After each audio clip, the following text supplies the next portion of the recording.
What is going on, everyone? This is Drew Code Sports Talk, and I am your host, Andrew Wright. And over in his living room is my co-host, Cody Johnson. Cody. What is going on, everyone? It is Thursday, the 6th of July. I hope everyone had a safe and fun 4th of July. We are heading into 4th of July weekend, which absolutely means nothing. But welcome, guys, to the show. It's been a minute since we've both been on here, Drew, so hopefully we remember how to do this. But anyways, man, how are you doing? Doing well. Went to Vegas for my nephew's 21st birthday last week, which was really, really fun. We had a good time. Got to experience a few things, which was really cool. We wanted to go see, we wanted to go eat at Hell's Kitchen. That was like the main one that we wanted to go do. Yeah. So we got to experience that, which is good. I'm so glad that my wife and I were smart enough to research what we were going to do and how we were going to, order things, because we came prepared, man. It was great. You know, there's like a special drink. Sorry, my son is absolutely going off right now. But so I got this like special drink that comes in the glass box, and they open it up and there's smoke that spews out of it, and you got to go in and grab the drink, and that was really cool. Of course, I was tripped out. That's all the reason. That was the only reason I bought the drink, was I just wanted to physically pull out the drink from the glass box. I didn't even know what was in it. I just ordered it, and I figured it out later.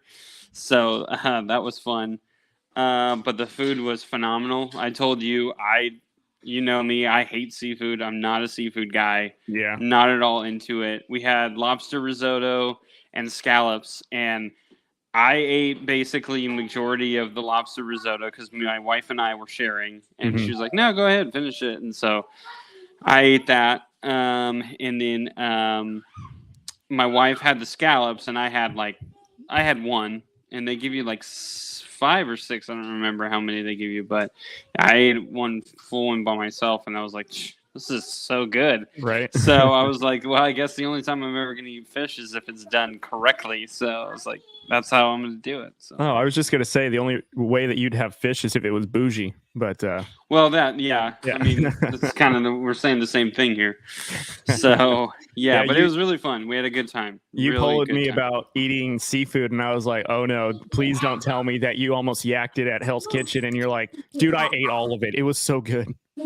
Yeah, I was nervous about eating, because we went to Gordon Ramsay's fish and chips place, which is outside of our hotel. Sorry, my son is doing his evil laugh. I don't know if you can hear it. Oh yeah.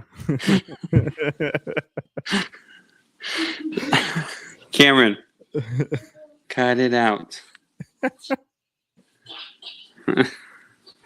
Anyway, so we had the fish and chips, and I thought about getting the fish because I was like, maybe I'll like it, here as well. But we were going to get on the plane that day, so I decided that probably would be best to just stick with chicken and with what my body, which I'm kind of glad, because I was really full after I ate that. Yeah. Phenomenal place too. I would definitely go back to that place. It was so good.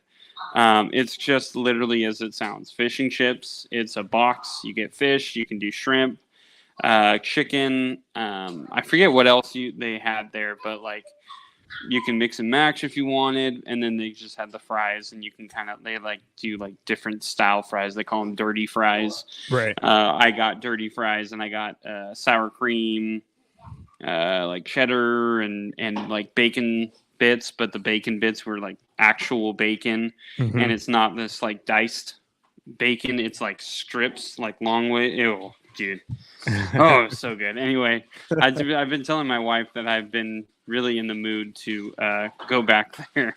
I was like, can we take a flight over to Las Vegas and go eat fish and chips again? Because it was really good. It was phenomenal. So 10 out of 10 would recommend both Gordon Ramsay's places. See, this is what's fun is we're both foodies. So hopefully if we ever vacation, we can try a bunch of food because, my wife be down. We almost make it a point to go to fun restaurants to experience them, because you can always eat at somewhere else at the chain restaurant at home, but it's really different to try whatever the local cuisine is or whatever the most popular restaurant is in that area. So, but I'm glad you guys had a good time in Vegas. No one got hurt and everyone behaved themselves. Everyone remembers the trip. Yeah, which was a little unfortunate. I was really upset with my nephew because he basically made sure that he didn't drink too much. He was responsible. Which I understand. No, he wasn't that he was trying to be responsible. He just kept saying that he was getting heartburn. And I was like, dude, you're 21. Like, you're not getting heartburn. You're lying to me. And so Andrew decided that he was going to definitely do that. And every time I would try, like, this is it. Here's one of the things that I got was a giant margarita that me and my wife got at a happy hour, and then we also landed on buy one get one free. So we paid we bought these big glasses for I think it was like $30, which originally it's like 36, 37. So it was pretty good, and then we got one for free. We didn't have to pay for the other one, so we were like, that was great. So we had that, and that was really cool. And so we were trying to, me and my wife, and then by the time we were starting to feel a good buzz going, we were ready to continue to go and have some fun. Everyone was like, "Oh, you know what?" Someone would be like, "Well, I'm gonna go up in the room. I'm tired," or "Nah, I think I'm done drinking. Oh, maybe let's go to a different restaurant, or let's check this out." So we'd go over there, and by the time we got there, by the time we figured out what we were doing or who all was going, I completely lost it. So I had to start drinking again. So, I mean, it was nice because I remember the trip, but it was also a little unfortunate because I was kind of hoping to have at least one day where I was gonna not remember anything. Oh, great. Because I was without kids, the only person who would have to take care of me is my wife, and hopefully she would have been drunk with me. So that's what our goal was. No, she probably would have been just sober enough to help you, because she's like, I cannot take care of him half drunk when he's fallen over himself. Nah, she wouldn't have taken. If she was drunk, she wouldn't have to worry because we'd both be in the same boat. So. But it was fun. We all in all, we walked around. We took a look at a lot of things. My wife and I, we really wanted to go to the Cake Boss place. There's I don't know the guy's name, Buddy something. Anyway, he's got a bakery, and so we wanted to go over there. And my wife really wanted a cannoli. And we went over there, and she got a cannoli, and I almost got one, but I was like, nah, I kind of want something else. So I got like a puff pastry, like Nutella thing. My God, it was phenomenal.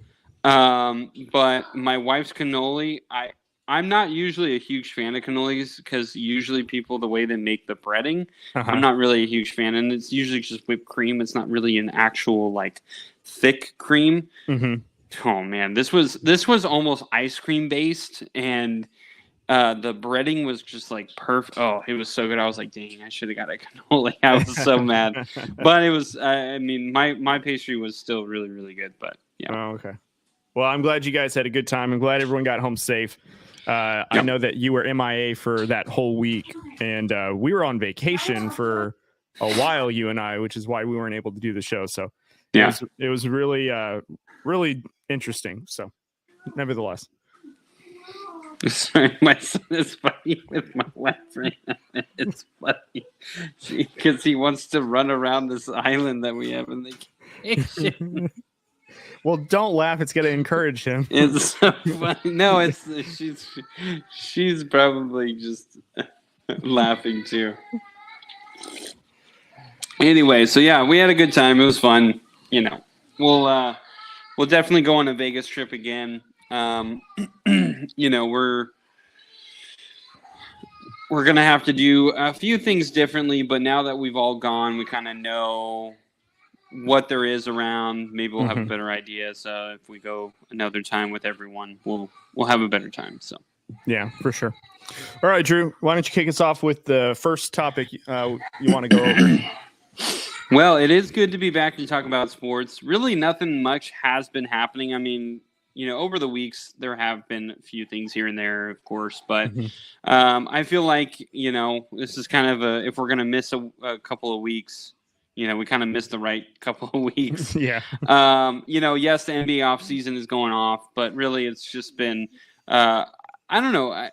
To me, it has felt different in my perspective of it feels like the NBA offseason is more so kind of I don't know how to explain it other than like everything is happening how we thought it was going to happen. Like there's a couple of like, oh, that's kind of interesting, but not really like huge surprises. Honestly, in my opinion, the biggest surprise that I saw all over, NBA offseason was Kyrie staying with Dallas. Well, I actually thought that was the most surprising thing I had seen. You heard why though, right? No, I didn't. No. So I think it was today or yesterday it came out that there was actually no market for Kyrie. The Mavs were the only team that sent him an offer. No other team was really interested. Like he had meetings lined up, but he had no standing offers on the table when free agency started like he anticipated. And so from what the reporting said is that he stayed with Dallas because it was the only place willing to give him above market because nobody else was willing to pay him enough. And it had, the yearly structure that he was looking for that was good enough for him because he wants to stay with one team till the end of his career. So he says, but Dallas was the only team willing to give him enough years and enough money behind each year to convince him to stay. There's no other team that was in the market for him. So and that's a bad thing for Dallas. Like that's really bad. Like it was so bad. They got worse when they traded for him. Yeah. And I don't know why Dallas is doubling down. Like it really, to me, doesn't make sense. And I kind of feel like maybe Dallas didn't realize there was going to be no other suitors. Like I kind of feel like they offered him a contract and they were kind of like, well, other people are going to, they're going to go after him or whatever. And they didn't realize that they were literally going to be the only ones on the table at that point. And so, I do feel like, Kyrie probably could end up getting traded by the trade deadline. But it'll be interesting to see for sure, what happens with him because I really don't see him ending his career as a Dallas Maverick. Like I don't see it. Yeah. I would be very, very surprised if he does. And here's I do want to bring this up because I do feel like the last couple of times you and I have had a Kyrie Irving conversation. We've kind of been like, I wouldn't touch Kyrie Irving with a 10-foot pole. Listen, I think Kyrie Irving is a very talented guy. I think he deserves to be on an NBA roster. The issue is right now he's kind of doing the whole James Harden thing where it's, we can't trust you when push comes to shove. You're showing that you're not making teams better. Unfortunately, like you could, if you had the right mind, if you had the mindset of a LeBron James and your skill set, or not even LeBron James for that matter, like if he just had the mindset of like a Chris Paul, like he would be so much better. And he's such a better shooter than Chris Paul. Yeah. So like, of course he's going to take the shots that he really needs to. So, the injury thing, it doesn't bother me that much with Kyrie. All the stars most stars get injured. Like it's just a matter of fact. Yeah. But for Kyrie, it's not only the injuries, but it also runs into, he's got these off the court stuff that he does that he says some outlandish things. And listen, the whole earth is flat thing for him, I'm sure he believes it. That sounds like, he really does believe that. And I don't want to say, oh, he's dumb for thinking that. But at the same time, it's like that. Those are things that people are going to talk about. You may think like you and I, if I said I believe the earth is flat, it's not going to really make any news, right? Mhm. But with him on this huge platform, you saying things like that is going to make the news and is going to take the attention off of what you're supposed to be focused on. So when you're in interviews, everyone's asking you about, do you really believe that the earth is flat? Why do you believe the earth is flat? And so you're constantly talking about this and you're not focusing on basketball. It sounds stupid. I know there's probably going to be people out there who hear me say that and they're going to go, that's so dumb. Like that sounds like it's their fault. But it kind of seems like it's been throwing Kyrie off ever since he's been talking about other things other than basketball. When he had LeBron James, what did they always talk about with Kyrie? Basketball. What did they have to? They asked LeBron all this stuff. Kyrie was the second tier. He wanted to be the man. He goes to Boston and he couldn't handle it, and he has not been able to admit, I can't handle being the number one guy. When he went to Brooklyn, he still wanted to be the guy because he was like, well, KD constantly gets hurt, so I'm just going to do my thing. And it never worked out, Last year with Dallas, when he was with Dallas, he still was trying to be the Kyrie Irving of Brooklyn. And they do things differently in Dallas because Luka is different than KD. Luka needs the ball way more than what KD needed. So that's why it doesn't fit. That's why it doesn't work. And then that's why him adding on to the already struggles he's having on these different teams is not going to help him. So, yeah. So I'm hearing everything you're saying about Kyrie. I think what some of the teams are looking at is, you're right. Like at times he gets injured and the off the court stuff is crazy. And it's not even legal off the court stuff. Not like some players that have, trouble or run-ins with the law. It's more or less of just when something happens in whatever part of the world or in America that might upset him, he sort of doesn't take basketball seriously. He doesn't really focus on it.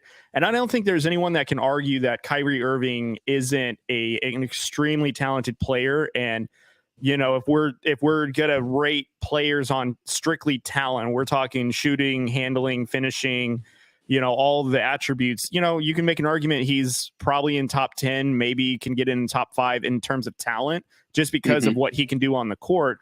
But what teams don't want to take the chance on is, I don't want to have to rely on Kyrie to be my go-to guy. I don't want to have to rely on him night in and night out, because you can't. The Brooklyn thing is a prime example. I know that the vaccine thing was a hot button topic, and he sat out for a large part of the season because of it, even though a large majority of the league had gotten vaccinated so they can all play. And he was against that. That's fine, but you had to pay the price, which means that Brooklyn really couldn't rely on Kyrie. Unfortunately, and I don't think it's all Kyrie, I think Brooklyn itself was its own toxic place, because you had players like KD, James Harden, and Kyrie Irving, and they only played 17 games together, and then they dismantled the team, and I know that everyone within that organization is going to take a little bit of blame, but it's hard to not give a piece of that to Kyrie for also saying too, is like, we really don't need a head coach on this team. We can just play on our own. As you have a former player and Steve Nash coaching you, and you say that, and yet they got swept 4-0 against Boston. I think the second to last season that they were all together, or no, the most recent season that they were all together before everyone just kind of got shipped out. So everyone kind of left. Yeah. So, I mean, Kyrie's had a really fortunate career to play with, players like Jason Tatum, Jaylen Brown, LeBron James, Kevin Durant, James Harden, Kevin Love, a bunch of great Luka now, a bunch of great players. And it just doesn't seem like that he's that player that's going to make you a championship team. Maybe he's a dynamic, partner, kind of like when LeBron was on the Cavs and then he came over, like it was a great 1-2 punch. Yeah. But you just cannot rely on Kyrie to be that guy. And I think that's what makes teams really nervous to commit to Kyrie, because it's a lot of money that he's going to want, which he should get. I mean, he's a talented enough player to deserve it, but no one's going to commit 4 years to him. Stephen A. Smith on First Take makes it very clear. I'd pay him $50 million a year by year basis, though. I'm not giving you a 5-year deal. You'd have to play it each year at a time, because I can only count on you one season at a time. I can't give you a 5-year contract and expect you to honor it or get even through halfway that contract. It's, a year by year basis on that sense. But, I think, also too, to Dallas's credit, what else on Kyrie's talent level was there in free agency that they could, add on to the team? So you have a talented player like that. You have an opportunity to sign him and maybe make your team better and stay competitive in the West. Cause now, you can make the case that the Dallas Mavericks are now maybe nothing more than a play-in team. But if you let Kyrie rock out the door, you're not even a play-in team. You're a bottom 15 team. And you have Luka that's looking to sign an extension, I think next summer. And so you want to position yourself to where you can re-sign him, so Luka doesn't even think about going anywhere else besides Dallas. So I think that's a telling thing. What I was looking at through free agency, though, as I'm looking at some of these signings, a lot of players stuck with who they have been with for a season or two. Yeah. And maybe it's just because of how the new CBA with the whole cap restrictions. And I know there was this term that was thrown around on ESPN's free agency special about the second apron, which is kind of like another branch of like the salary cap that you're allowed to tap into to a certain degree. But for the most part, majority of the players and a majority of the teams retained the players that they felt like were going to give them their best chance to be competitive, because, it would help them in luxury tax and the overall cap. And truthfully, too, this was a pretty shallow free agency market. Like, who else in free agency were you willing to spin hand over fist over to get them on your team? There really wasn't anything.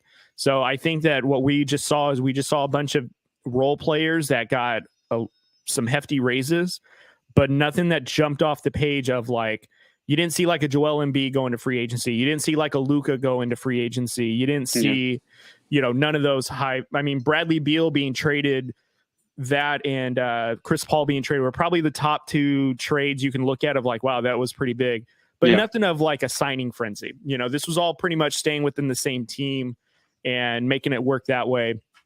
And the one thing I was excited for in this free agency was the Lakers' ability to keep some of their core players to hopefully be competitive again for next season. Now we didn't trade all these young assets for some older player like we've done the last 2 to 3 seasons.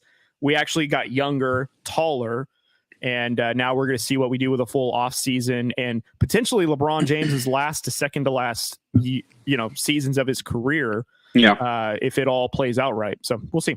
And one thing I do think is interesting, specifically with the Lakers, is they're talking about possibly bringing in Bol as well. Yeah. Who's 7'3". I mean, he's a lengthy guy. That would really help as a guy coming off the bench. I know they just signed Jackson Hayes, who's a long young kid as well. So to add Bol.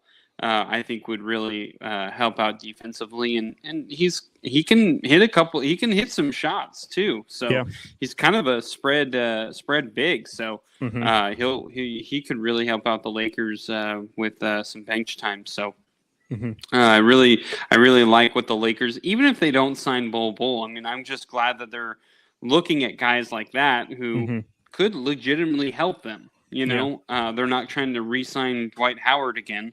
Who I think he did a great job when he was here, but he's long in the tooth now, and I think Bol is still very athletic and he's very long. So we'll take that. I think I've been seeing on Twitter and Threads now. If you're not on Threads, we are. So I've been seeing that Christian Wood has been a name that the Lakers are trying to get, but which I like. There's a big question though on if he's willing to take a mid-level exception, which is I think all the Lakers have. So I think that would only be like 4 point something million per year that they can sign him to, and that would be taking a pay cut. But I mean, can you imagine Christian Wood in the second unit? He's not the number 2 or number 3 option. No, he's a scoring big. He can get rebounds, and he would be great with whoever the second unit would be. And I guess in this case it'd be Gabe Vincent and potentially AD. I mean, AD could be the 5. Christian can be the 4. That would be a tall lineup. So But and then that's have LeBron at 3 or 1, whatever, and yeah. But Austin Reeves at the 2 and 3. Yeah, but that would take a lot of convincing from Christian Wood because I wouldn't be surprised if he signed somewhere else for a good chunk of change because he's productive, and I would say like his time in Dallas wasn't served correctly because you had two of the biggest ball hawks in all of the league that you're playing with, and no one's passing you the ball, so you just had to get yours off the rebound, which is what he did effectively. So I think he still averaged like 16 and 8 or something like that, like mainly on the bench and a part-time starter. So that was really productive. So yeah, it's all interesting. It's all really good. I did want to bring up one more thing about the whole Kyrie situation because I don't think it's being talked about enough. Now, the whole Kyrie, the other issue with Kyrie is the mental health thing. And I don't mean this in a negative way, but I'm going to kind of make it a negative thing because here's the deal. These are the players that I've heard, at least, who have been very open about having a lot of mental health issues. Kyrie Irving, Ben Simmons, Kevin Love. Ever since we've heard about those guys having these issues, they have not been the same. And listen, I'm acknowledging it that it's a real thing. It is a real thing. It obviously is. It's obviously an issue. But if I'm an NBA organization, that's a red flag for me. I don't want to sign guys who are going to have mental health issues. Not saying that it's not a real thing. Not saying that I don't understand teams being compassionate. But here's the thing. You're trying to win games, and sometimes these guys, they miss a lot of time, and then they come back, and they're not who they were. They are not the same after that. Now, Kyrie has gotten a little bit back. But of course, we could argue, well, it could be the age and think, okay, well, he's still not who he was when we saw him in Cleveland and or even in Boston and early on in Brooklyn. He's not the same guy. He can still shoot, but he's not as accurate as he once was. He's not as aggressive as he once was, which is actually good, but at the same time, not great, especially in Dallas right now. Ben Simmons, we haven't seen him for almost 2 years now, so that's an issue. Kevin Love, although he was playing some big minutes here and there for Miami, he's not who he once was. He's not consistent. Again, we could say, oh, it's the age thing. That's fair, but you know what? Ever since we heard about their mental health issues and they were gone for a while and they came back, they were not the same. And so, to me, that's a red flag. And so, I get the hesitation on Kyrie. I don't even think it's necessarily all the off-court stuff. I honestly think it's the mental health issue stuff because, unfortunately, it's a real issue. And unfortunately, it's a huge red flag because we've never seen someone have these mental health issues, get right, come back, and they play just how they were before.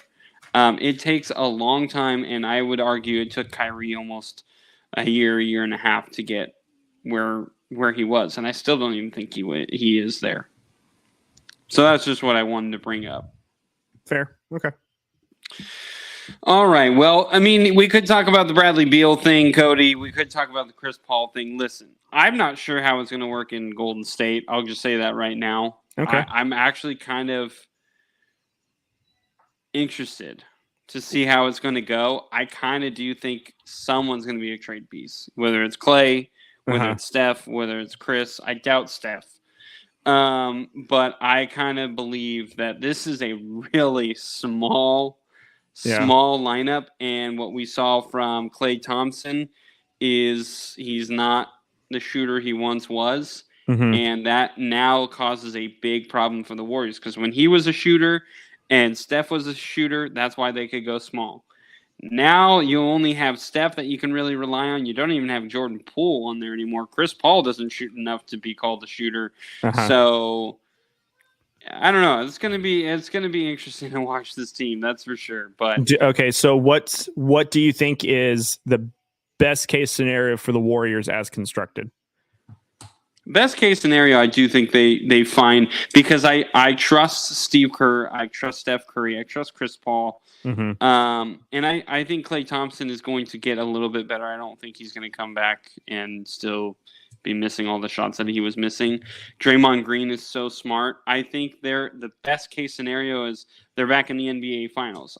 That's a very interesting prediction that you have as best case scenario, considering all that you were saying, what you were apprehensive about. So I'm very shocked. Well, yeah, I mean, my apprehension is that it's not working. But you said best case scenario. Best case scenario, it works. And I could see a path where they get into the NBA Finals. But what I was saying, too, is, looking at all the top East teams, they're pretty tall. They're way bigger than the Warriors. I mean, really, any other team in the NBA is going to be bigger than what the Warriors are. You mean in the West? West or East. Okay. I mean, in the NBA Finals. That's why I'm saying I think they could possibly get to the NBA Finals, but whether they could win, I think is see, I just don't see. I don't know. I guess I don't want to count them out because it is Steph Curry and Draymond Green. So, but it's hard for me to also say, yeah, I could see them definitely winning because I right now the way I see it, I can't see them winning an NBA Finals. I could see them get there though.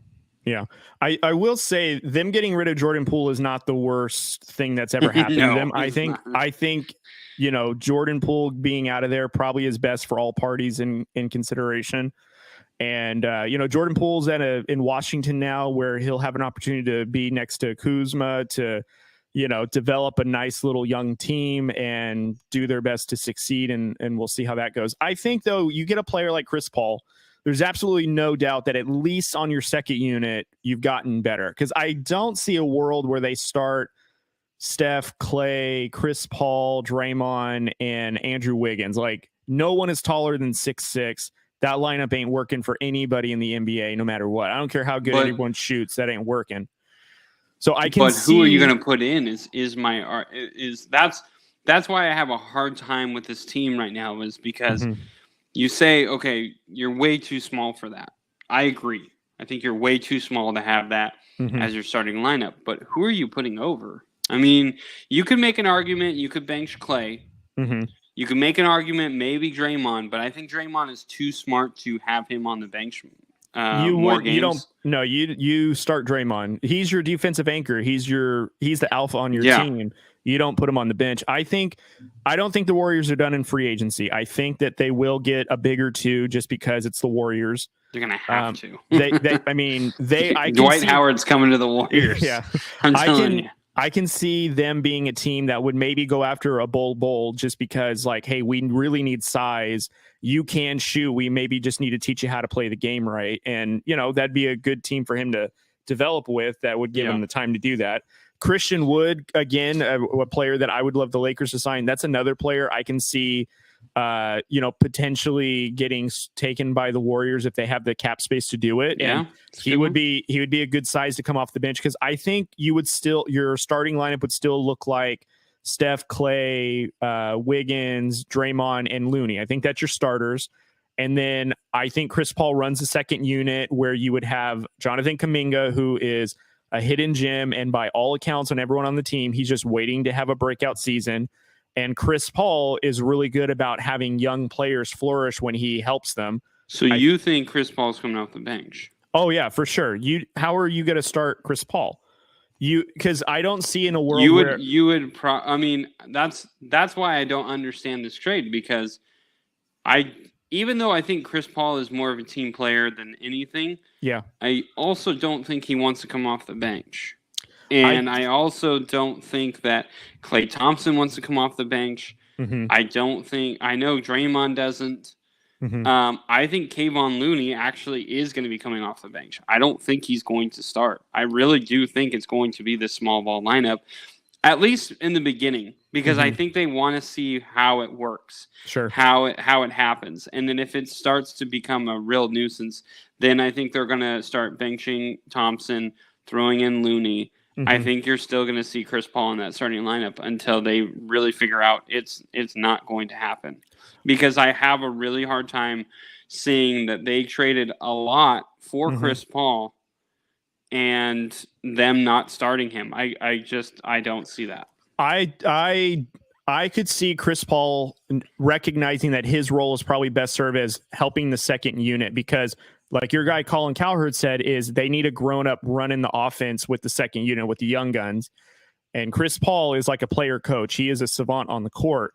Now, I will say what I agree with is he may not start the game, but he'll finish the game with Clay, Steph, Draymond, and Wiggins. I think they may go super small then. He's just going to have to. I think you're right. He's going to have to be okay with that. And that's why my issue is I don't know if I don't think he's there yet.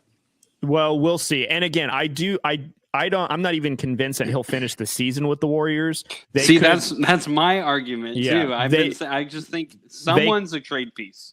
Well, they could treat this like they did with D'Angelo Russell, where you sign him to a big contract at the trade deadline, you deal with him, or at the end of the year you deal him. I could see that happening. My only question is then, who are you dealing him for? Are we dealing with draft picks? Are we getting an actual player that's going to be beneficial? Are we even done seeing Chris Paul on the move? Which I think we are. I think he's probably going to start the season with the Warriors. Yeah, I agree. I think what we're all wondering is, how are they going to get bigger? And then what's the lineup looking? But if there's ever a coach that I would trust that would figure this out, or a team that can get every player to buy into the system, would be Golden State Warriors. I mean, they have the track record to do it, to where they can say, hey, look, I'm willing to sacrifice mine to get you yours. If you're willing to sacrifice for the team, we'll all succeed. They did that to help KD buy in. They've had other players that have helped buy in. Just last, not this season, but the season before, when they won the championship, arguably they had less talent. I mean, they just had a bunch of cast of characters that were willing to do what they had to do. Yeah. I think Chris Paul is a team player. He's not going to be a selfish guy. It's just you lose a lot of height adding a player like Chris Paul, and now you're cap stricken a little bit more. Yeah. So you really don't have a lot of room to add anybody else.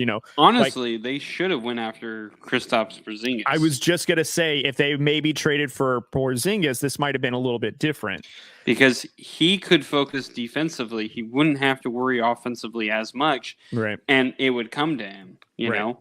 And that's kind of what happened. I mean, KD flourished there because he got better defensively when he was there. And then they were just like, I mean, if you want to shoot, go ahead. And he just absolutely torched him. And Steph was willing to take a step back. And I think Steph could be willing to take a step back a little bit for Chris Paul. But the issue is Chris Paul is not KD. KD was a scorer. Chris Paul is a distributor. And I think that's where it's going to get really interesting is you're right. One of those two should come off the bench. I think it's Chris Paul. But I don't. That's why my issue is I don't think he's going to. I just don't. I don't think they're going to do that at least right away. Maybe later, but yeah, I think another player that could really benefit with Chris Paul would be Klay Thompson, because it'd give him confidence to shoot. Because now you don't have to worry about Jordan Poole taking shots and you getting cold. Chris Paul will set you up for a good pass, and he'll help you get there. And I do think that this will all work out. They're just going to be extremely small. And like what you were just saying, size is going to matter. And, you're not going to be a team that can go inside. You're going to lose the rebound battle probably every night. So you gotta have players that can shoot. Chris Paul is not the most consistent 3-point shooter. So maybe his game is mid-range, but that's not what the Warriors like to do. They like to move the ball. So, I mean, we'll see. I mean, I think that they'll make it work, but it's going to be very interesting. And that's where I'm at with the Warriors. I see how it would work. And I see how it would fail miserably. I think they're a first round exit. I think they're sixth. I think they're the 6th seed, and they get bounced by whoever the 3rd seed is. Someone's being traded in the middle of the year. Someone is going to be traded. I really just think. I just don't see it staying like this. I see it. I almost want to say Klay Thompson is probably that player that's on the outside. Yeah, that would be my guy. That would be my guess. I could see a scenario where they would get rid of Chris Paul and some other team pick him up. I mean, honestly, I could see the Lakers going after Chris Paul midseason if it's starting to not really work out for them. I just don't know how that would work, though, because we just did everything we could to get younger, and now who are we going to put on the trading block? D'Angelo Russell? We're going to give him right back to the Warriors, and we just added 10 years to our starting point guard. I don't know if that's what the Lakers want to do. No, I think you would have to throw in an Austin Reeves. and I know we just re-signed him, Yeah. but you could make a case to give him away. Maybe he's peaked. It would depend on how his season goes. But I think you could throw an Austin Reeves in there. I think you could throw a couple of guys that you just signed or you have on the team already. And make it work out, because depending on how bad it is in Golden State, you could get him for very cheap. Because we've said this before, I think Chris Paul would work wonders for Anthony Davis. I think Anthony Davis would really do well with Chris Paul. And I think LeBron is more willing to give the ball to Chris Paul and let him run the offense, because now he, like you said, this could be the last couple of years or last year that we see LeBron in the NBA. So, he's not going to want to put all the wear and tear on himself. He's willing to give it up to Chris Paul. And Chris Paul, although, yes, he does have a big injury history, at the same time, he is more than capable, and he always goes 100 miles an hour on every play, because that's just who he is. And he's such a good point guard. He would work well with Anthony Davis, and where LeBron could rest and still be on the court. Yeah, I get it. And I know a couple of weeks ago I was saying if we signed Chris Paul, that'd be great. But I mean, I like that we got younger. We're a little bit more athletic. I just don't know if I want to sacrifice that. And I'm with you. But I do see a scenario where it's so bad in Golden State where they're just trying to get rid of him. You can make a fairly decent trade and not lose a ton. Yeah. But, we'll see what happens. It really is. Yeah. It's a guessing game right now. So. All right, sir, your pick. All right, yeah, let's go into baseball, because I haven't been able to talk to anyone about baseball except for my friend Brad when I helped out at Frame Doctors this week. Let's go into the top 5, and it has changed significantly from the last time I did it. So. Hopefully you're not gonna type these in, are you? I'm not typing these in. Okay, no. good. This is live on the spot. Okay. So I'll go 1 to 5. Number 1, I have the Atlanta Braves. The Atlanta Braves, the last 20 games, have lost 2 games. Wow. And they have been so close of winning 20 games. The one game that they lost one game, it was against the Reds, and that was when Ellie De La Cruz for the Reds, the young rookie, hit for the cycle. So that was the one loss. The second loss that they had was they were in extra innings, and I think it was an arid throw. No, I'm sorry, it was an arid throw that ended up having them lose the game, which was yesterday. 2 days ago.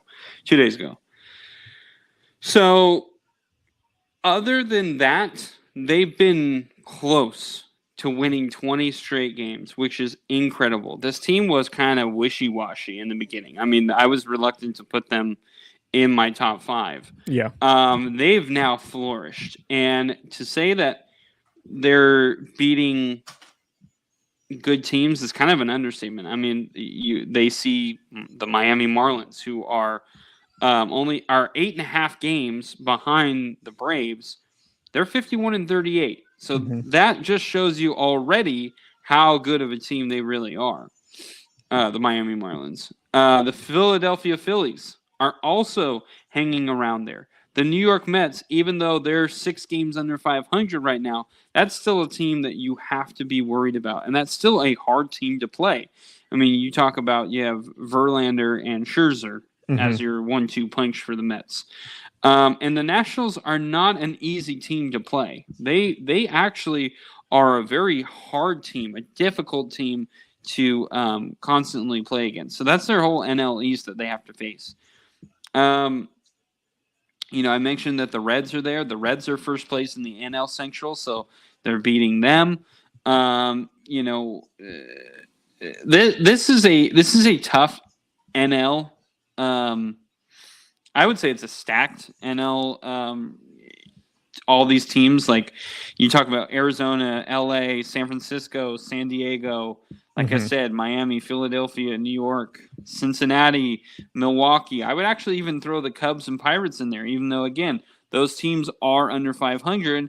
But again, these are teams that you cannot take lightly. They can still win at any point in time. And they have a decent, I should say more than decent, but they have a really good roster. So the Braves, for me, number one. This is an incredible team right now. What Ronald Acuna Jr. is doing is he's going to probably be the first 40-40 player we've ever seen in Major League Baseball history, which will probably solidify him being MVP in the NL. At number two, I have the Tampa Bay Rays. The only reason I have them under the Braves is the last 5 games they've lost. So they're on a 5-game skid. The last 10 games, they're 4-6. So even when they weren't losing those games, they're still not doing fantastic. Tampa Bay.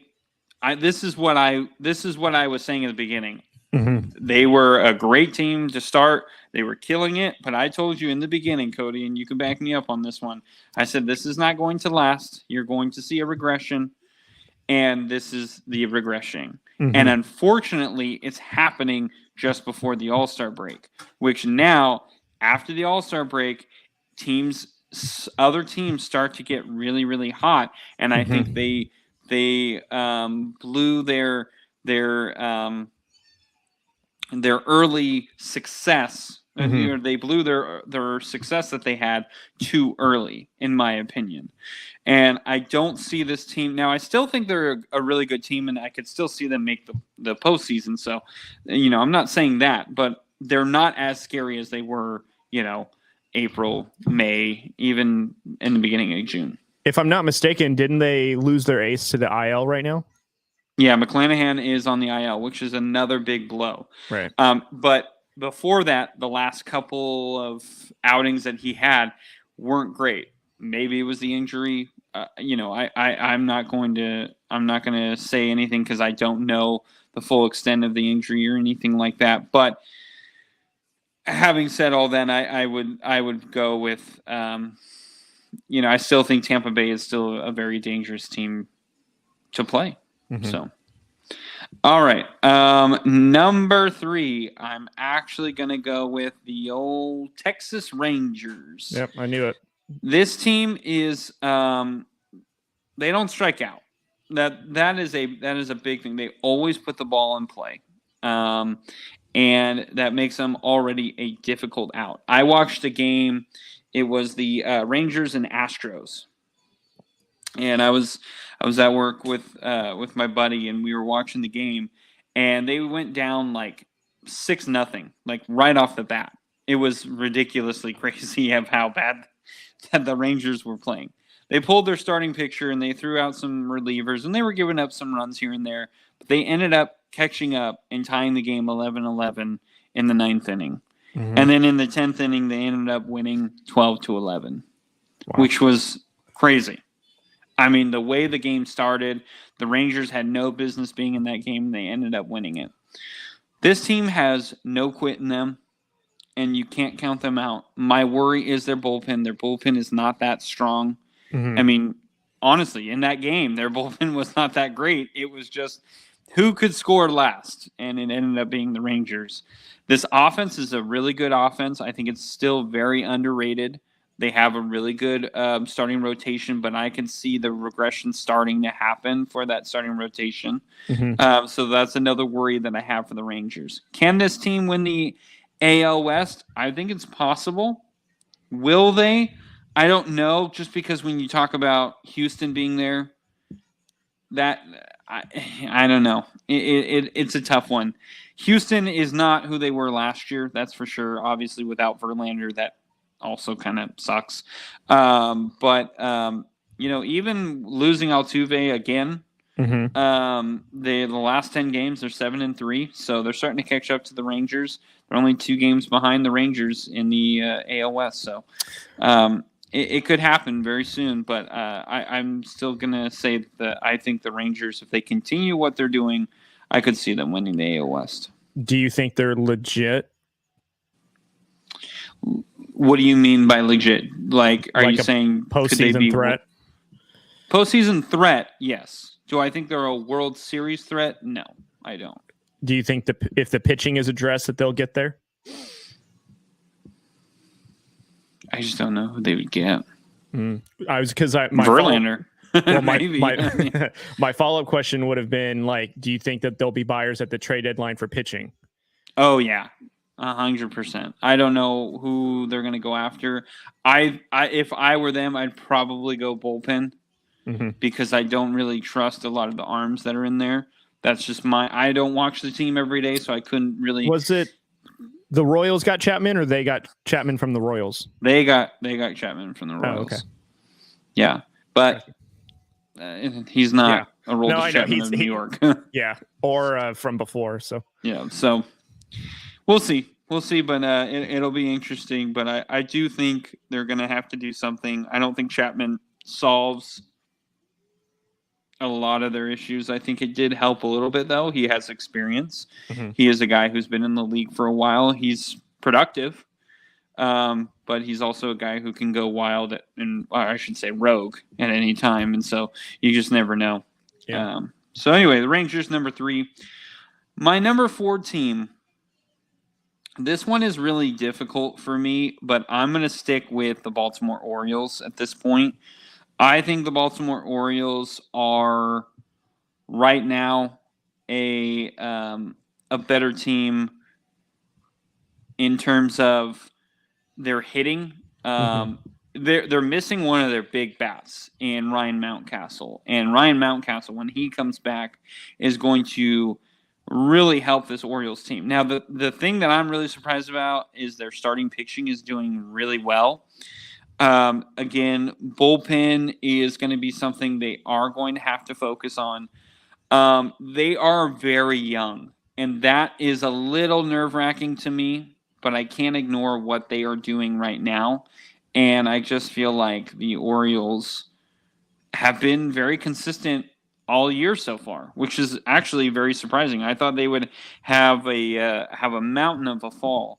But they are 4-6 in their last 10 games, but the last 2 games their 2-game winning streak. They're only 4 games behind Tampa Bay, so they're creeping in there. They're 4 games ahead of the Yankees, who I think the Yankees are a better team than the Orioles. But right now, the Orioles are playing way better. And so it'll be very interesting towards the end to kind of see what happens. And good old number 5. I almost put the Yankees here. I'm not going to lie to you. I almost put the Yankees here because, like I said, I do think they are way better, but I can't. I don't want to ignore what this team is doing. I also thought about, I should probably put the Astros or the Reds. I'm not going to. I'm going to put the Miami Marlins in. I'm going to show them respect because I watched them play the other day, and this team has a lot of what's the best way to say this? This team has a lot of grit. Like, it's not necessarily that they don't strike out. It's not necessarily that their pitchers are overpowering everyone. It's not that they have all these power hitters or whatever. They just work well together. Like, they just play great as a team. Jazz Chisholm is kind of the face of that organization. I would kind of push back on that, to be honest. I don't think he's as great as what everyone says he is. I'm not saying that Jazz Chisholm is not a good player. I think he is a good player, but I don't think he's like one of the top guys. But the way he holds himself, the way he acts on the field, that team has adopted it as their mentality. That is how they play. Jorge Soler, I think, is one of the most underrated outfielders, mainly hitters in the game. This guy is just a pure power hitter. I would love to see him in the home run derby. I think he would be so fun to watch. So fun. He is such a great talent. I think he's so underrated and underutilized and underappreciated, really, with what he does. I mean, he is just such a good talent. I love Jorge Soler, if you can't tell. But their pitching is actually has done really, really well. I'm trying to think of the player that I was watching the other day, one of their pictures, but I am just so impressed with the way that their pitching has kind of worked out. I mean, Sandy Alcantara was a NL Cy Young. I think he won it last year, and he's not what he was last year, but he still is so very effective. It was Jesus Luzardo. Luzardo, I don't know what he did, but he fixed whatever he needed to fix, and I really like him. He is such a stable starting pitcher. I think he's such a great number 2, number 3 type of a starting pitcher. Garrett Cooper, Yuli Gurriel, Luis Ariz, Jean Segura. They got a stacked infield, man. Good Lord, I was just looking at that. Brian De La Cruz, Jesus Sanchez. Those guys are very underappreciated. This is a very young team, though, and I think that's where you're going to run into it. I don't think they're a team that I would necessarily say is going to be, World Series, but I do think this is a team that is tough to beat. They are not an easy team to play, and I think this is a very talented team. And like I said, the one thing that a lot of teams don't do, a lot of teams don't have this, great power. A lot of these teams don't have, these fast guys or these great pitchers or whatever. And it's all about how you play together. And this team plays so well together, and it's made a world of difference. So I'm really glad to see the Marlins being relevant. Right. All right. So 1 through 5, one more time. Okay. So I have. Hold on. I got to get my list. I'm sorry. The Atlanta Braves at 1. At number 2, I have the Tampa Bay Rays. At number 3, I have the Texas Rangers. At number 4, I have the Baltimore Orioles. And at number 5, I have the Miami Marlins. It's a pretty solid 5, man. I gotta say. Thank you. All right. So I've been dying to ask you this for the last few weeks because while we were on vacation, we were witnessing some magic with the Giants.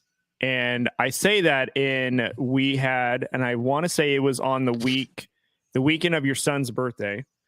And we had, I think it was the Dodgers got absolutely annihilated by the Giants. Yes, 15-0. And I remember you and I were in the hot tub and we were just trying to get a score. And then the way that they said it, and then we truly just didn't hear them. We were just like, what? What did you say? And they're like 13-0. And it's like 8th inning or whatever. 13-0. And we're like, wow, 13-0 Dodgers? And they're like, no, Giants. And they were so upset with us. And you and I were truly just like, oh, we had no idea. We were just trying to get a score, but thanks. That sounds like a great game going on. And, so to my it's my wife's uncle, and he's big Dodger fan. I mean, all my wife's family is huge Dodger fans. Shout out Jay. So yes, and he does the fantasy baseball with us, and he watches all the games, and of course I always give him a little ribbing here and there, and he'll do the same, and it's nothing like where we're in each other's faces like, your team sucks now. It's nothing like that. But, we do have fun with each other, of course. We'll make fun of one another. And, I remember that because I can't tell you how many times I've told this story because I thought it was so funny because we were legitimately just, like, asking. Like, we didn't know. Because Neo, my brother-in-law, shout out to Neo, he was in the hot tub with us, and he was like, "Hey, aren't the Giants playing right now?" And you were like, "Yeah, I think they are." And I was like, "Oh shoot, I totally forgot." And they were like, "Yeah, they're playing the Dodgers." And I was like, "Oh my god, I totally forgot." I was like, "Oh, that's probably what they're watching." So he came out, and we were like, "Hey, what's the score?" And he was like, he just kind of like waved us off and was like, "Yeah, whatever." And I was like, "No, seriously, Jay, we have no idea what's the score." And he was like, "It's 15-0." We're like, "What?" And he's like 15-0. We're like, Giants? And he's like, yes. And we were like, oh crap, that is great. That is fantastic. So that was so funny. But unfortunately, the Giants have fallen back behind the Dodgers. Yeah. Last 10 games, they're 3-7. But here's the deal. Kind of what I was talking about with the Marlins kind of goes with the Giants. The Giants don't have the best power hitters. They don't have the fastest players. They don't have the greatest pitching staff. I do think a strength that they do have is their bullpen. I think their bullpen is actually very strong. So I think that actually is a step in the right direction. The only thing is it really is going to be interesting to see what they think they're going to do. Because we had this last year, or not last year, 2 years ago. It might have been last year. Anyway, I'm trying to think. What are we talking about? Where the Giants were in a very similar situation where we were kind of borderline. Like it was like, okay, we could trade for someone to try and push for the postseason, but do we actually think that we're there? And we were kind of on the fence about it. 2 seasons ago because we had really bad defense. Oh, two seasons right. ago. Last year it was bad. So last year was like we sailed the ship. We just said So so we had a similar conundrum, and the way we went was we're going to buy. We bought Chris Bryant. That's what it was. Yeah, we bought Chris Bryant, and it worked out okay, but it didn't work out in the very end. And so because of that, I'm kind of thinking the Giants may actually end up going, we're going to punt the season. We're going to get some other assets because some of their young guys have worked out really well, a lot better than what they thought. AKA also, Casey Schmidt, Luis Matos has done okay. I think he may end up going down pretty soon if he doesn't kind of pick it up a little bit more. Yeah. But like a Patrick Bailey, he's done really well. And we kind of didn't really think that Patrick Bailey was going to stay up as long as he has. And same with Casey Schmidt, like kind of like one of those things where we were going to call him up and see how he does. Luis Matos was just an outlier. I mean, this guy was crushing it in AAA, and it was like someone got hurt, and they were like, we literally cannot come up with another idea to not bring him up. Like, we have to bring him up now. And he's actually had really good at bats. He's just not being really productive right now. And so that's kind of an issue right now. And we need a lot of productivity. The good thing is the Giants are going to be facing the Rockies the next 3 days here. So they could end up going, there's a potential that they could end up winning 3 games in a row here. At least win the series. And if that's the case, then they're 10 games or at least 9 games over 500. And if that is the case, it's really going to be interesting to see how the rest of the month goes, because in July, after the All-Star break, they play Pittsburgh, who's a tough team. Then they play Cincinnati for 4 games. Then they play Washington. They play Detroit for 1 game. That's weird. Oh, I think it was one of the delayed games that happened. Okay, I think that's a makeup day. Anyway, then we play Oakland for a 2-game series, Boston for a 3-game series, and then a 4-game series against August, or at the last day of July and into August. But I think the trade deadline is the 27th, I think. I'll have to look that up. I don't really know for sure, but it's one of the last days in July. And if that is the case, it really is going to depend on how that goes. I think if they're at 500, I think they do need a punt on the season. They have a lot of young talent. They could get even more young talent and use them as trade assets if they need to, or they could go into free agency with, hey, look at our young talent that we have, and it's only going to get better if you sign here, Ohtani. If you sign here, you could have success for a long time here. And I know a lot of people are probably going to scoff at, Ohtani's got to go to the Giants, of course. You guys are. But listen, who do we have? We have no business being where we're at. We have no business being near the Dodgers, over the Padres. And right now, the Diamondbacks are kind of sliding a little bit, but that team has got some good young guys, but they're starting to slow down. Our young guys have stayed pretty consistent. Patrick Bailey. I talked about Casey Schmidt, Luis Matos also. So, these guys are kind of no names. I mean, we were talking about it in the Mets series when Patrick Bailey hit the 3-run home run. It was, who is this guy? Where did this guy come from? And this guy was not called up. He was not drafted by the Giants to hit dingers. This guy was drafted for defense. He was a defensive guy like Buster Posey was, and it just so happens that he's starting to hit really well. And so we're going to see what happens with the Giants, but this is my argument. If you're Ohtani, not only do the Giants have a boatload of money to hand you, but at the same time, they're getting a lot of young talent, unlike what the Angels have done the last few years. They've pretty much punted on all their young guys because they're trying to, be somewhat successful for Ohtani to stay. But if you're a player and you're looking to be successful for the rest of your career, I think you really have to look at, okay, how's the farm system? So this would be my argument of maybe not necessarily punting on the season, maybe not even doing anything at the trade deadline. Maybe just keep what you have, see where you get, and I think that's good enough for someone like Shohei Ohtani to at least recognize and be like, maybe I should look at the Giants. Yeah. I'm not saying that Ohtani definitely is going to sign with the Giants. I'm not going to do that because I think if I were a betting man, I probably would bet the Dodgers, as much as it cringes me to say. But, that's a huge name. He gets to stay in LA, and they always have a good farm system and they always have a good team.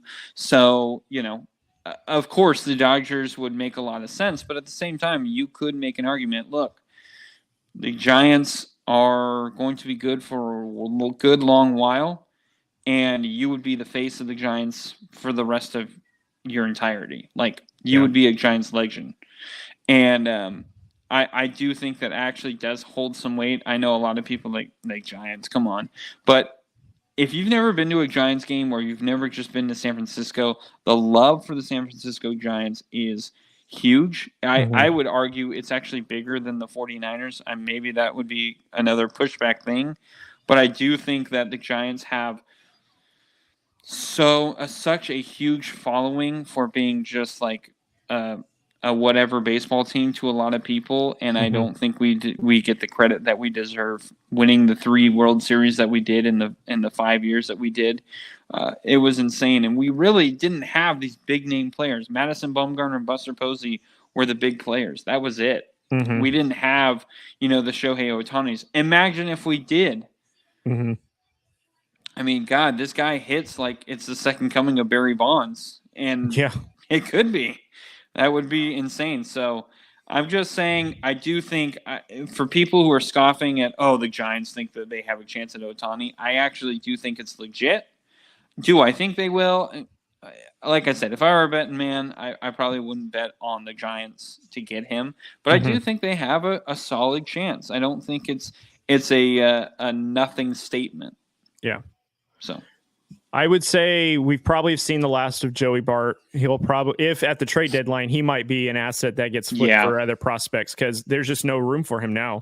And he's actually hitting really well in AAA, which is actually good. I think the Giants need to keep him in AAA, let him continue to hit well, and like you said, use him as an asset because you could get actually top dollar for him right now. Yeah. I do think, though, that I agree with you on if I were the Giants, I would hold steady with the team you got. I mean, we're going through the injury bug right now because we just put Estrada on the 10-day. Yeah, that's a big one. We don't have Haniger, so we're really thin in outfield. So I know you said that they may, recall Matos, but we probably need him just because we really don't have anybody else out there, and we don't really have a deep team right now. But what's his name? Oh, God, I'm totally blanking. Jock Peterson. He's actually done really well in the outfield. He's looked really good. What series was that? Was it the Blue Jays? he looked like he was having fun out there and left. So I think it was the Mets. Yeah. Yeah. But I would say if I'm the Giants, I think they're probably a year out from being a team that has now experience. One of the things that I do want to note, though, is during their 10-game winning streak that they went through a couple of weeks ago, I know a huge difference was their young bats, their rookies, were really patient when it came to their at-bats and had long at-bats and had battles where they would get 10, 12, 15 pitches out of their at-bats before it was either a walk because they understood the situation. And I feel like the Mets series and the series that we just concluded, I feel like that they got a little bit of impatient to where they were trying to go for the big home run hit. They weren't playing efficient any longer. They were really just trying to go for it all, it felt like. And I was watching a Matos at bat, and I remember he had a game against, I think it was the Padres, where he battled out a pitcher and he got on base after a 14 pitch at bat. And it was a really good and mature thing for him to do for being a young player. And then this most recent at bat, not the same. I think he was out on 3 straight pitches and 2 of them were swinging. So yeah, I really feel like that there's some growth there, but I think the Giants are a year away with some experience because they look like a great team. The lineup looks really good. They've significantly improved the defense over the last 2 seasons, especially with the young players that they have. It's just, can now the bat sustain, which is kind of funny because this is the 3rd season in a row where it's either the bullpen or the bats. It's the bats or the bullpen. It can never just be somewhat unison. And there's always something that kind of gets it out of whack. So I think we have the Rockies tomorrow as we're recording this on Thursday night. So hopefully we get on a winning track there because we just beat Seattle in a low scoring game. So the one thing that I would say, just pitching for Shohei Ohtani here again, is the starting rotation for the Giants is actually pretty solid. We kind of need just another pitcher, and Shohei Ohtani wouldn't. The thing that I noticed with the Angels is he has to be the most dominant pitcher there. If he's not, the Angels fall apart. So another pull that the Giants could say is, listen, Logan Webb has been our ace. I mean, you obviously would be our ace. There's no question about it. Webb would be the number 2, but we don't need you day in and day out to just have your best stuff constantly. If you want to mess with some things here and there, go ahead. We feel like we have a good enough team where it's not going to be a big deal.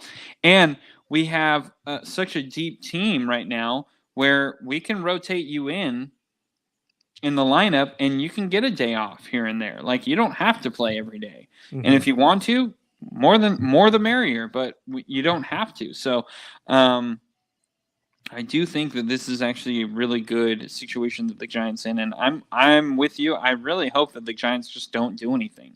Yeah. Because I feel like if you trade away the older guys, you're going to get a lot of younger guys back, which could change how the rest of the season goes. Mm-hmm. And if you get rid of a lot of your younger guys, it's a little less attractive because it's okay, well, you sold your farm, and now what's the next step? It's going to be me. You're going to have to get someone else.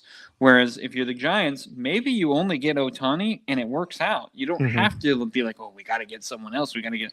I mean, I hope they would, but you don't have to. Yeah. So. No, I agree. Got a lot All right. All right, man. Well, let's talk about this. I was going to say Formula One, but I think let's just punt on it.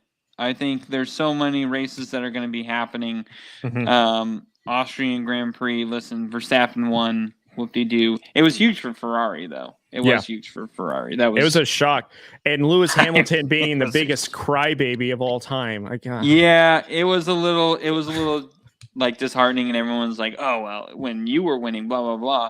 But it's starting to get a little old now where everyone's well, it's not how it was when you were winning and blah, blah. Okay, now you guys sound like you're the crybabies for constantly complaining, well, you were winning eight years in a row and like we weren't. Yes, you were complaining. You guys were complaining all the time. Christian Horner was complaining a lot. I'm not sure if Yes. everybody else was, but Horner for sure Yeah, was so trying to snitch him out every minute. So yeah, so let's pump the brakes a little bit on the hate on Lewis Hamilton. Like, yeah, it's not a good look, but at the same time, like, you got to give the guy credit. Like, he was winning 8 years in a row, and now all of a sudden he's seeing his team not win, and it's a little weird for him. So, yeah, he's in that stage of, like, throwing the temper tantrum, but he's going to start learning. So, anyway, that's all I'm saying.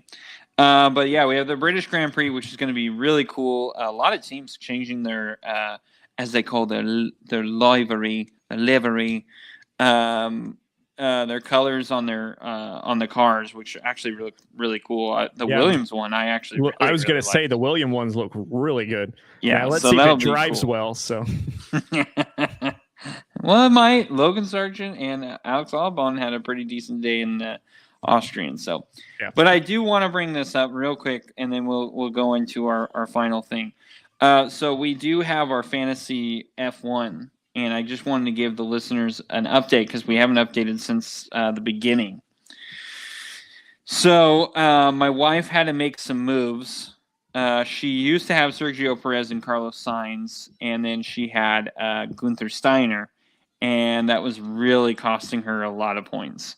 So she ended up picking up Fernando Alonso, dropping Carlos Sainz, and picking up Frederick Vasseur, the Ferrari team principal. So she's actually gotten a lot more significant points, but unfortunately the setback from the Haas team has been kind of miserable for her. So right now, she has Sergio Perez, Fernando Alonso, Mercedes as her team, and Frederick Vasseur as the team principal. Cody, you have Max Verstappen and Lewis Hamilton as your drivers. You have Ferrari as your team, and Otmar Softenauer. We're gonna just go with that. Otmar sour cream. Yeah, sour cream. As your team principal, who is the principal for Alpine, which has actually been kind of your Achilles heel this year so far. Hey, the last couple of weeks they have been pulling it out. They have been better. They have been a reason why I've been sneaking back slowly. Not as much, but in the slowly. beginning it was pretty rough. They were holding me back for sure. And then Andrew, myself, I have my drivers as Charles Leclerc and George Russell. My team is Red Bull, which that has been the best one so far. And also Mike Crack, who is my team principal, who is the team principal for Aston Martin, which has worked out really well. But I'm a little nervous because Aston Martin did not look great. So anyway, so I am in the lead in the fantasy league with 748 points. Cody, you are in second with 624, and my wife is in third with 513. So those are the updated points. It's gotten a lot closer the last few weeks, I'll say. Although you tricked me though, because I didn't realize that you hadn't updated your team yet. So I truly thought sitting from Sunday until today before we recorded, like, did this dude really only have 675? I'm at 6 whatever. Oh, I'm thinking, am I really only 30 points away from this guy? No. And then as soon as you updated our notes, and then you had 748, and I was like, finally, the guy takes almost a full week to update, and here I am. No, I updated it. That day. I actually did it the night. I did wait a little bit, but I updated it that night. So. Okay. I truly thought sitting, I'm like, oh my gosh, I'm only 30 points down. It's like the greatest comeback of all time. That's right, Cody. Wishful thinking, buddy. We'll see. We have 3 weeks in a row of racing, and then we have the summer break. So let's see how much of a gap I can close before summer break. Yeah. All right. So I wanted to end the show on a different note. That's why we're not really going to go into a lot of Formula One. That was our Formula One quick takes. Let's talk about something a little more fun. Nothing related to sports, really. Just kind of my wife and I, we've been watching a lot more movies and shows lately. Our trash TV show, actually, we just finished it, which is 90 Day Fiance, The Other Way. Oh, okay. And we just watched that one. I don't know if your wife and and you have seen that, the newest one. Not the newest one, but if you remember, for those that have been around since the beginning, we did have a we did do a 2 bays in a pod, which is our second show, and we did have, I think, like 4 or 5 weeks, or maybe we had just 1 week where we reviewed the entire show of 90 Day Fiance, and I forgot who the couple was. We trashed them. Yeah, I remember that. Yeah, I don't remember the couple either. So the season that you guys, the branch off you guys are watching is when the American goes to the other country. Yes. So how was this most recent season then? This one was actually really good. So there was a lesbian couple, which was really cool to see. Unfortunately, it didn't work out for them. They have very different views. Their arguments, it was one of those things that you could see how they could fix it, but like they wanted to stand firm on their beliefs on that certain topic. Because I'm not going to go into it because I'm just going to go into a full rabbit hole. So I'm not going to go into it. But anyway, like you could understand both sides. It was just like they needed to come together and they couldn't. Right. And the other issue was one of the big issues was one of the lady from America actually had to go back to America because they couldn't make money in the country that they were in.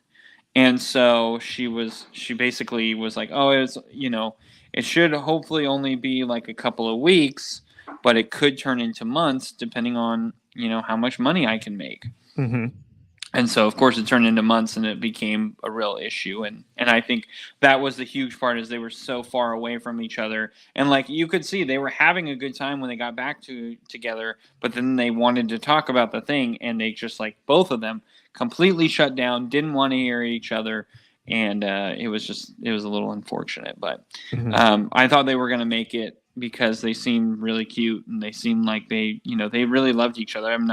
I don't think that was ever the case. It ended up not working out. So that was unfortunate. There was another couple in there that actually it worked out wonderfully. And it was this man named Gabriel, and he was actually born a woman. And he transitioned, and he had been a man for 10 years. And they ran into a couple of snags here and there about it. Like he was trying to start working in Colombia, and he needed his birth certificate. And he was like, "Well, the only birth certificate I have is the one when I was born a woman."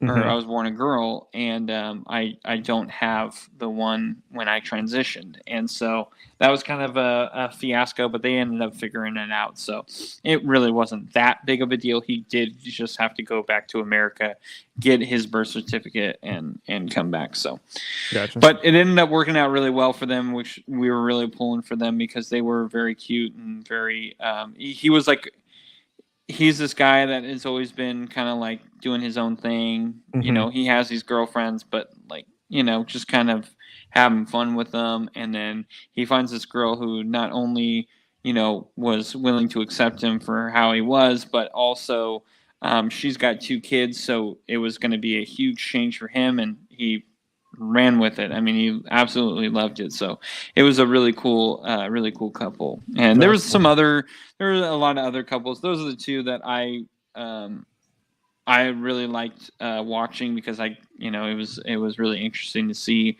There was this one lady who was like, 67 years old. This dude from Morocco who's 24, and he says that they're she moved to Morocco, and then he says, I thought we were moving to America, and she's like, that's not what it was. But my favorite part was every time she said his name. This guy's name was Osama, but she's from Georgia, so she had a kind of not a southern accent, but like when she said his name, she had an accent, and it was always Osama. I just died every time she's on. And when I saw Osama, when he read a poem, and I'm just laughing. I didn't hear anything after she said because I was just laughing. I was like, lady, why do you have to say it like every time? Like I don't know. It just made me laugh. But it was a good show. Just Jessica and I, Jessica, when we decided we wanted to watch it, she saw a couple of TikToks on it. Sure. She was like, people are talking about it, and she's like, I kind of want to watch it. I was like, yeah, sure, I'm down.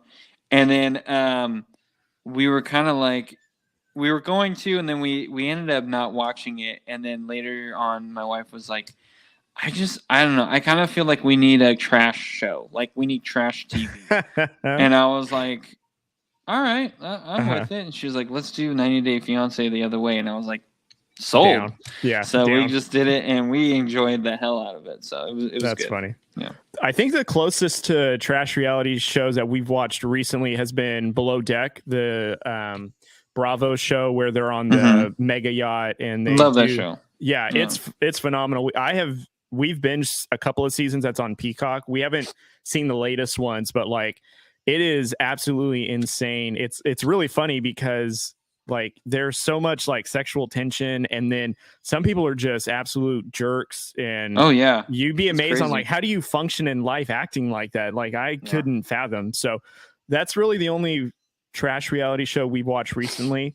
But a show I got into while I was on vacation, well, not really into, I've watched it before, but the latest season came out when I started my vacation, was The Bear. It's the FX show where it's basically, to give a quick synopsis, it's this kid who basically is a culinary like Michelin star chef who inherits his brother's business who died of a drug overdose, and he now is trying to run it like a French kitchen brigade, and he goes through like hiring people and dealing with a family member who loaned money, now needs it back. And season 2 came out, and it's absolutely amazing. And it's based in Chicago, so there's a lot of Chicago references and accents, which is really funny. And I think you would really dig it, man. Like if you watched it, you'd get a kick out of it. In season 2, there's an episode where they had a family dinner where they actually had the brother that died, who's played by John Bernthal, who's the Punisher. It had Jamie Lee Curtis as the mom. It had Bob Odenkirk as one of the uncles. It had a bunch of like really all-star actors at this like Christmas dinner. And it is probably the best episode on TV just because of like the chaos, the trauma, the absolute craziness that happens. I highly, highly, highly recommend it. Like it is a really, really, really good show. And then I tried starting Justified, and I told you this, that I'm like halfway through the first season, and it's really good. It's just if you're not paying attention, you're going to lose out on like really detailed stuff. And I really want to pay attention to a show like that. And then I just saw that I'm not sure if Justified is doing like a branch off season or a brand new season, but there's a Justified where I guess he's in Detroit now. So I'm really interested in that. I think it's more so I guess it is an extension of the show, but it also is kind of a branch off as well. But he's the main character again, so it's I think it's more, part of the show. Yeah, because what I would want to do is I'd want to start that show, because then I can keep up with it weekly. I just want to know like how much detail in between am I going to miss from the previous series, because nothing is worse than like you're trying to watch a show, you have no idea what they're referencing from past seasons, and then like, it would just depend on how the first episode goes. You'll have to watch it and be like, are you gonna watch it? Are you excited for it? Yeah, I'm definitely gonna watch it. Actually, my wife and I have been we've been watching the show. I watched the show through and through probably about 4 times, so I know what happens. I'm pretty familiar with everything that goes on. It's one of my favorite shows of all time. The first season, I think it's so good because they took their time in telling like who Raylan Givens is. They take the time to really develop a wonderfully played bad guy in Boyd Crowder. Who is phenomenal. Yeah, I mean, he does such a great job. I think I told you this story where actually Justified was only booked for 1 episode. They only were going to make 1 episode. It was going to be like one of those like series. Well, I thought you told me that the the I'm racist sorry. guy. Yes. He was only scheduled for one episode. Yeah, the pilot, he was only scheduled. I'm sorry, I misspoke. He was only. It was signed on for one season. He was only supposed to be in one episode, and it was the very first episode. Right. Because it's based on a book where actually that's what happens. Boyd Crowder ends up dying from the gunshot that Raylan shoots him on. Does, yeah. And if you haven't seen this yet, it's literally in the Spoiler first episode. alert! It's like a 10-year-old show. It's on Hulu, guys. Just it's check the it out. first season. It's the first episode. It's not giving anything away. But anyway, so they thought he did such a great job, which I 100% agree. He does such a great job. And they loved him as Boyd Crowder so much that they were like, let's keep him in. Yeah. And so they went with it, and it's worked out wonderful because even in the later seasons, I mean, he's still in there. He's still doing stuff, and like it becomes justified where it's more so about Raylan Givens, but they also kind of give you the story of Boyd Crowder because it's going to be that whole good versus evil type thing where it's the end game has to be Raylan Givens versus Boyd Crowder, and so that show is one of my all-time favorites. I think the second season for me is probably the best season in my opinion. I love that season so much. I think the third season is really good in itself as well, which my wife and I are on right now. But the second season is so good because now we know all the backstory. Now we know what's going on with Raylan, and now they were able to get into this. Okay, this is what's happening in Harlan. This is what's happening in Raylan's life. This is what's going on. This is how Boyd Crowder is going to become Boyd Crowder. Just all that. It is such a good show. I love how they developed it. I'm not huge fans of like the 5th and 6th season. It's kind of like, shrugs along a little bit, but there are really some really good episodes, but I'm really curious to see how this new season goes. So yeah, I love Justified. So I'm glad you're watching it, but you're right. First season, you have to pay attention to. The second season, I think it grips you better. Sure. Because there's so much going on. There's so much that's happening. Like you want to pay attention versus like where you're kind of like, okay, I kind of need to make sure I know what's going on. Where it's more of like, oh crap, well, what is he going to do here? Yeah. So that's what I would say about the second season. That's why it's one of my favorites. Yeah. Well, what's cool about the first season that I'm enjoying is the two characters.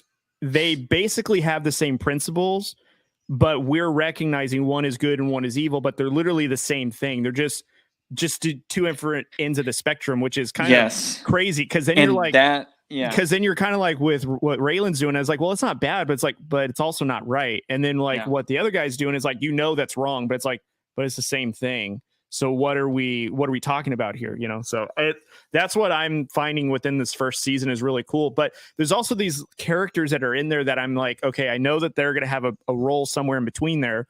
And it's just one of those things where I can't be distracted watching it, but it is so far really, really good. Yeah. That it's funny that you bring that up because my wife and I were literally just talking about this. I was like, this is why it's one of my favorite shows is because it's one of those things where it kind of shows you that, he's the law, he's supposed to be the good guy, but he's also making some really like not so great decisions in terms of his profession and where he's like crucifying Boyd for it. And then all of a sudden Boyd's like, well, didn't you just do that? And he's like, and he just like pisses him off, and he's like, cause he knows he's right, And so I just really love that. Yeah. Like they kind of blur the lines between the good and bad guy. And you're kind of like, there are episodes where I'm like, God, I think Boyd is just like, what I really love about the show too is like how crafty and how smart he is. There's one episode you're nowhere near it, so I'm not going to give it away. But there's this one episode where these guys are trying to recruit him. He's just trying to like work for a living. He's working at the mine. He's just trying to make money right now. And so these guys are trying to recruit him, and they're trying to basically have him be one of their helpers in robbing the actual mine that they're working for. And they're like, hey, help us out, help us out. And so he's got to kind of figure out, like, okay, am I actually going to do this? Am I not going to do this? And if I do this, like, can I trust these guys? And the whole episode just shows you how freaking smart and how he thinks on his feet.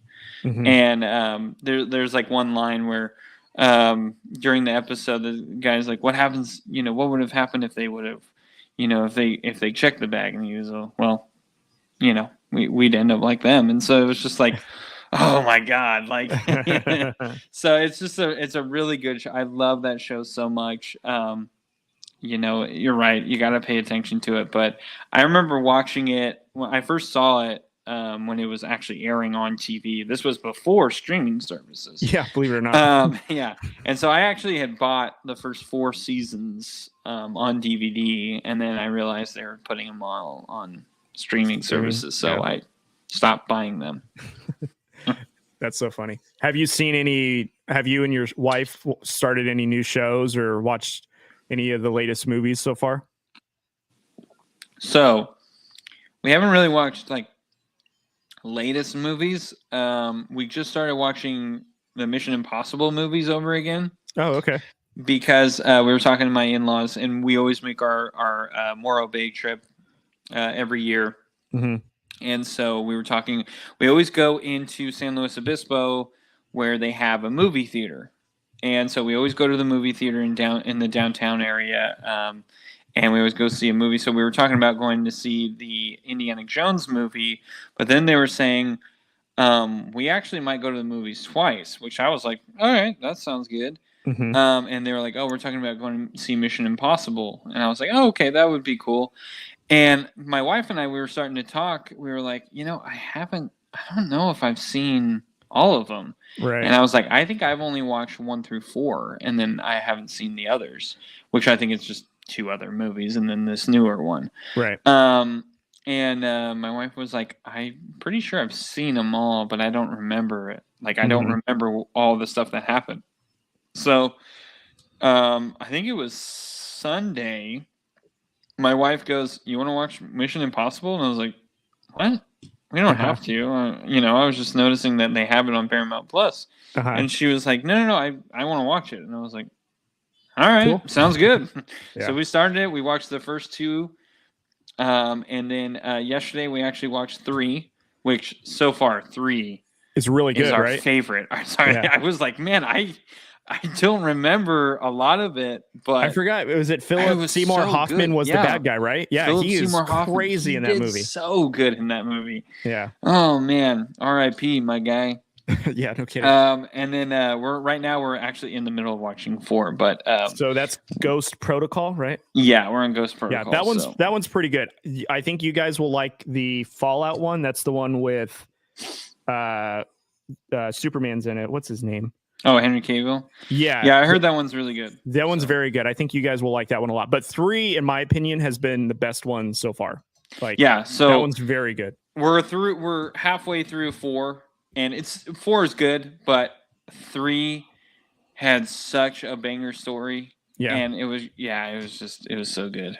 Yeah. So right now 3 is our favorite. But anyway, yeah, so we're gonna watch them all, and then that way we're ready for Morro Bay. That's cool. I hear actually there's been some early reviews, and I'll answer your question in a second. There's been some early reviews that the Retcon Part 1 or whatever is like the highest rated out of all the Mission Impossible so far, like early reviews from certain critics. So yeah, which who knows what the scale is on that, because I think Mission Impossible is like a really good franchise, though. Like, they make really good movies. Yeah, surprisingly, they're 6 deep, and it's still really good. It's not like Fast and the Furious, Don't get me started, please. Don't get me started. Oh yeah, that's right. We were having that conversation in that hot tub. Yeah, they're fucking space now. Pardon my French. So the latest movies that I've seen is I watched Extraction 2 with Chris Hemsworth. That one's really, really good. So that one's good. I've already seen 1, and then we watched 2 at my father-in-law's house. And which one did you like better? That's a tough one. I think I like 2 the most. Okay. But the only reason why is because I really liked the single shot from the prison. So spoiler alert if you guys haven't watched the movie. I'm so sorry. I haven't watched it. I want to watch it. Okay, so there's a prison scene that has been on all the trailers. That one is really good. And I'm just going to tell you from there. So when you watch it, you're going to know what I'm talking about because it is nonstop action. And there is some details in there that kind of make the story a little bit more intriguing. There's more connection to it. And I think you'll like it. It's in my opinion, it's really good. The first one is really good because you just know that this dude just annihilates and gets a job done. The second one has a little bit more heart to it. I kind of liked it a little bit more than one, but they're both really good movies, all things considered. Like the first one, I didn't think I was gonna like the movie. Yeah, I just watched it one day. I think it was one of the many times that I got COVID, and I was like locked up in the room, and so I was like, I'm gonna watch this movie. I've been seeing things about it. I've never seen it. It's Chris Hemsworth. I really like Chris Hemsworth, so I was like, oh, I'll watch it. And I was surprised at how I was like, man, why are people not talking about this more? Well, this you know who the good. producers of the movie are? The Russo brothers from the Avengers. Oh, okay. Yeah, they did both the Extraction movies, so that's why they're both really good. Yeah. And then I just recently finished John Wick 4 because I have all 4 movies, but I just haven't got around to watching the 4th one. So I just finished it. I need to watch all of them. I've never. You have not seen any of the John Wick movies? No, my wife. Again, after Mission Impossible, yeah, one of our goals is we're going to watch the John Wick movies because we were like, it's kind of sad that we have not seen any of them. I hate to say it, but I agree. Yeah. Do you have Peacock, right? Yeah. They're on Peacock now. So whenever you're done with Mission Impossible, start John Wick. You guys will love it because each of the John Wick movies has almost a sarcastic humor to it, but it's really good action. Sold. And it's kind of, I don't want to say it's over the top, but it's just over the top enough to be entertaining, but not like, okay, I can't watch this. But it's really good. You guys will like it. All right. Yeah. We already have the plan, so I know we're going to watch it. Well, and what's cool is you guys are both willing to watch it. My wife does not do action movies, so half the time I have to watch these movies like that's why I haven't watched Extraction 2 yet because my wife won't watch. She's like has no interest in it. Oh, I get. Yeah, I get on that one. That one's and watching the first one, I was like, I don't know if Jessica could handle it. It's pretty brutal. It's a brutal freaking movie, man. The second one, I think if she can just like the story enough, she may get over the action. But John Wick will have some stuff in there. Not crazy. I mean, I'm not going to say like, brains are popping out of the top of the head or anything, but it's really good. It's hard to not want to keep watching the movie, even though whatever happens. So I think she'll like it more than Extraction because it's really, really good movies. So. All right, man. Well, I think that's it. We just thank you for bearing with us. We just wanted to talk a little TV and movies at the end. I think, with the summer here, obviously baseball in full effect, we could do baseball topics all day, but I think this is going to be a little more fun to kind of do and just sit back and relax a little bit and not have to hear our terrible sports takes. So, any final thoughts for you, Cody? You know what, man? I'm just really glad that we're back doing the show. And we got a little bit of a taste of what it used to be like to do 2 days in a pod. And one day, whenever we don't have responsibility, maybe we'll do it again. But yeah, that was good. We should sprinkle a little bit more in that because that was a lot of fun. Yeah, so. I think we need to do a little bit more of that. It's harder to do in football season, so we kind of lose sight of that because there's so much that happens. And we only do once a week, so it's a little harder to do these, but and even the NBA season every now and then is kind of hard to kind of do sometimes. But during baseball season, I love baseball. I could talk baseball all day, but I know not everyone wants to hear about every single team, how they're doing, stuff like that. So I think this is a fun topic, and it's a perfect time to do it. So. Agreed. And I'll be going to Morro Bay in a couple of weeks. So, we can hopefully do this next week and then we'll be off for a week. Yeah. And I'll basically be a stay-at-home dad for the next 3 weeks. Cause for those that don't know, my wife has a new position. She'll be traveling a lot the next 6 weeks. So I'll be home with the kids and it's summertime, so there's no summer school. So they're going to be in my hair all the time. And they're not as little as Drew kids, which is worse because I can't just get rid of them. They're kind of around now. So, but we're here. So. You can always send them my way every now and then. You know that. So. I don't know. You might return them. You might be like, hey, man, here's I don't know. Receipt. Here's the I already receipt. got Take hella them back. kids in my house already. So I know. You're such a good uncle. I don't know about that, but I tried and help out. So. All right, let's go home, land the plane. All right, man. Well, thank you guys so much for listening. We appreciate everyone sticking it out and listening to the pod. Please go check out all of our partners that help us out with these episodes. We have partners with fnxfit.com. You can use our code if you look in the description in the episode, or if you use our social media sites, you can go and get the link there.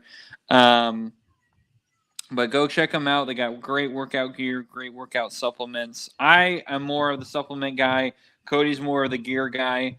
And I think combined, we make a good duo.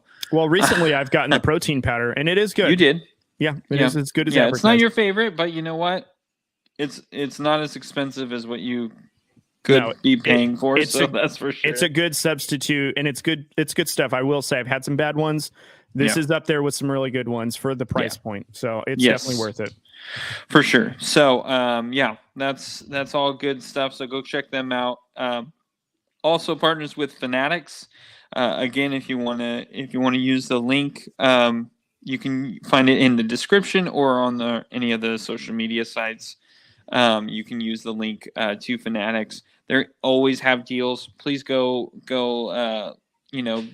Get all of those deals, because a lot of the times they'll have some really good deals on shirts that were like, I mean, even if it was last year's shirt, like I know in baseball, they always come up with like new shirts, but like the last year's shirt, they'll like drop it like 50 to 60% off like right away. And you're like, dude, I still like this shirt. So definitely go check that out. Also SeatGeek, where you can get $20 off your first purchase by using our code. So you, again, go in the descriptions, go in the social media sites, use the link where you can get $20 off your first purchase using SeatGeek. So thank you, everyone, to all those partners that help us out.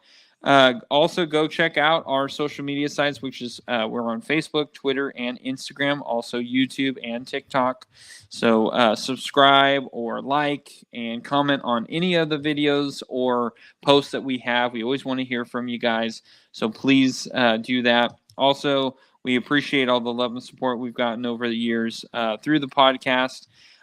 If you are watching on social media, or you are watching through TikTok, or, through our YouTube videos or whatever, go check out our podcast. We're on all the major podcasts, which is Google Podcast, iHeart, Spotify, Apple Podcasts, all that jazz. So go subscribe. Also, if you would be willing to, please leave a rate and review for us. If it's a 1-star, please let us know what you didn't like so we can get better. If it is a 5-star, we first of all would prefer that, but if it is a 5-star, please let us know what you enjoyed about our show, and that way we can continue to do it. So I am going to pass it over to Cody for the final thoughts. So Cody. Well, you guys, don't forget, you guys can visit drewcodesportstalk.com. That's where all the links to our social media sites, our videos, you guys can watch the podcast, listen to the podcast. You guys can actually buy merch there now. So if you haven't visited the site, go there now. There's some exclusive shirts.